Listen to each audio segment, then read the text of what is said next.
One of the country's largest fishing tournaments is returning to Lake Fork next month. We're talking all things Crappie Fest in this week's Hooked on East Texas.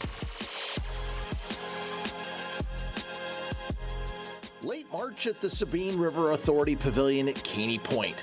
Crappie Fest returns, back, bigger than ever, and last year was huge. So we really only had about 4 months to put it together. We ended up with 586 anglers and about 2,500 people came through in attendance. So that was in 4 months of putting it together. Organizer Cassandra Gann tells us the biggest change, Crappie Fest now a 3-day festival. More money for anglers to win, more food, more vendors, more boats, and lots of giveaways for kids. What Crappie Fest is and always has been, it's been an intro into the sport. One of my biggest heart things is bringing the next generation in. Crappie Fest also going big with music this year. Organizers wanted Southern rock country band Whiskey Myers. They wanted a nationally known name and tasked Chris Bevel of Bevel Music to land them. That was their first choice, and I was kind of like, I don't know, it's hard to get them there everywhere, and then we got it done. It's going to be a big crowd. Got him. There you go. Got it. Catching a big crappie, whether it's from a boat, kayak, or from the bank, could win you money. There are also bonus payouts and golden ticket bonuses and prize money for catching exact weights. Oh, hey, look at that. That's not a bad one. For instance, if only I caught this crappie while fishing at Crappie Fest. You could go for a 150 at Crappie Fest with that one.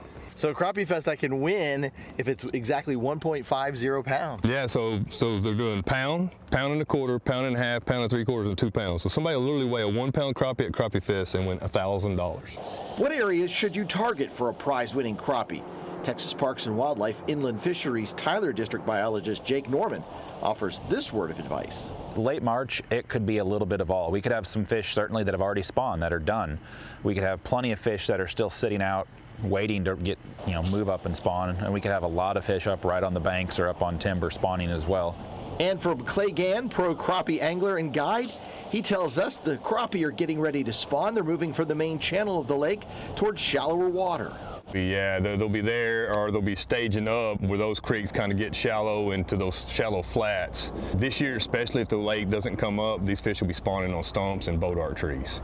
More anglers and 2 days of tournament crappie fishing will put more fishing pressure on the fish. But if you're worried about Crappie Fest affecting the crappie population and the future of crappie fishing on Lake Fork, biologists remind us crappie reproduce too fast for a fishing tournament to impact the population. Essentially, they'd have to harvest 80% of all 10-inch crappie. So not just 80% of the crappie, but 80% of the 10+ inch crappie in the lake before we ever saw the population start to decline from angling pressure. That's impossible. All right, in addition to Saturday's main tournament, there is a Sunday hourly tournament open to all ages, all totaled. Crappie Fest will hand out, get this, more than $100,000 in prize money. I may have to go.